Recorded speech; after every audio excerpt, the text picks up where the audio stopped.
ரசூலுல்லாஹி ஸல்லல்லாஹு அலைஹி வஸல்லம் சொன்னாங்க, மனிதர்களில் சிறந்தவன் அல்லது முஃமின்களில் சிறந்தவர் யாருன்னா, மனிதர்களோட கலந்து மனிதனுடைய சுபாவங்கள் எல்லாவற்றையும் அறிந்து கொண்டு தெரிந்து கொண்டு அவர்களோடு சேர்ந்து வாழ்ந்து கொண்டு அதில் அல்லாஹ்வை பயந்து அதில் வரக்கூடிய சோதனைகளை பொறுமையோடு சகித்துக் கொள்பவர் தான் ஒரு சிறந்த முஃமின் ஸல்லல்லாஹு அலைஹி வஸல்லம் சொன்னாங்க.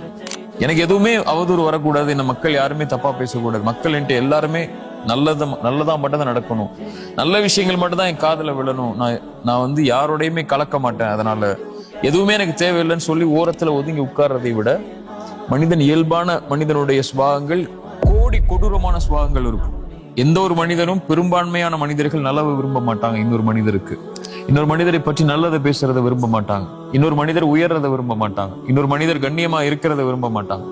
அல்லது அவருக்கு இல்லாத ஒன்று அவருக்கு இருக்கும்போது அவர் மேல அவர் பொறாமை கொள்வார், வெறுப்பு கொள்வார். இது மாதிரி பல சுபாவங்கள் மனிதர்களுக்கு இருக்கு. இந்த மனிதர்களோடு வாழ்ந்து கொண்டு அவர்களிடமிருந்து வரக்கூடிய சோதனையை அல்லாஹ்விற்காக யார் பொறுத்து கொண்டிருப்பாரோ அவர்தான் சிறந்த முஃமின் ரசூலுல்லாஹி ஸல்லல்லாஹு அலைஹி வஸல்லம் நமக்கு எடுத்து சொன்னாங்க. ரசூலுல்லாஹி ஸல்லல்லாஹு அலைஹி வஸல்லம் தோழர் அபூ தர்தா ரலியல்லாஹு அன்ஹு அவங்க இடத்துல ஒரு மனிதர் சொல்றாரு, அபூ தர்தா, நான் மனிதர்களோடு இருக்கிற சில நேரம் முள்ளில்லாத பூக்களை போன்று என்னுடைய வாழ்க்கை இருக்கு. அவர்களோடு இருக்கும்போது சில நேரம் முள் மட்டும்தான் இருக்கு, பூவே இல்லை. சில நேரம் நல்லா இருக்கு மனிதர்களோட வாழும் போது, சில நேரம் ஏண்டா வாழ்றோம்னு தோணுது. மேலும் சொன்னாங்க, அவர்களிடத்தில் நல்ல முறையில் நடந்து கொண்டால் நல்லா நடந்துக்கிறாங்க, நடக்கலன்னு சொன்னா அவ்வளவுதான் நீ இல்லாமே ஆகிறன்னு கூட நினைக்கிறாங்க. நல்லா நடந்தா நடப்பேன், நல்லா நடக்கலையா அவ்வளவுதான், இருக்கக்கூடாது அப்படிங்கிற சுபாவங்களை கூட மனிதர்களிடத்துல நான் பார்க்கிறேன். அபூ தர்தா சொன்னாங்க, அவர்களிடத்தில் உன்னுடைய மானத்தை கடன் கொடுத்து விடு, அது உனக்கு வறுமையின் நாளில் உதவி செய்யும். நான் அதாவது உன்னுடைய மானத்தை அவர்களிடத்துல கொடுத்துரு, அவங்க பேசட்டும், உன்னை பத்தி என்ன வேணாலும் அவங்க பேசட்டும், உன்னை பத்தி என்ன வேணாலும் அவங்க சொல்லட்டும், அதை விட்டுரு.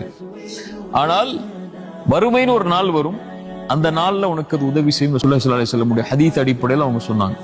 இதே அபூ தர்தா தான் இன்னொன்று சொன்னாங்க, மானம் என்பது அல்லாஹ்வுக்கு சம்பந்தப்பட்டது. ஒருவனை கண்ணியப்படுத்துறது யார்? நம்முடைய நம்பிக்கைப்படி அல்லாஹ். ஒருவனை இழிவுபடுத்துறது யார்? அல்லாஹ். அல்லாஹ்விடத்தில் ஒப்படைச்சது. உன்னை குறித்து ஒரு மனிதன் தவறாக பேசும்போதோ, உன்னை குறித்து ஒரு மனிதன் தீயதாக பேசும்போதோ, அல்லது உன்னோட ஒரு மனிதன் சண்டை போடும் போதோ, அல்லாஹ்விடத்தில் அதை ஒப்படைச்சிரு. ஒருவேளை அதில் உண்மை இருந்தால் அவர் பேசுவதில் அல்லாஹ்விடத்தில் நீ தௌபா செய்து கொள். தௌபா செய்து கொண்டு நீ பாவ மன்னிப்பு கேட்டதற்கு பிறகும் உன்னை பற்றி மனிதர்கள் தவறாக பேசினால் அது அல்லாஹ்விடம் இருந்து வரக்கூடிய சோதனை, அதில் பொறுமையாக இருந்தான். சுப்ஹானல்லாஹ்.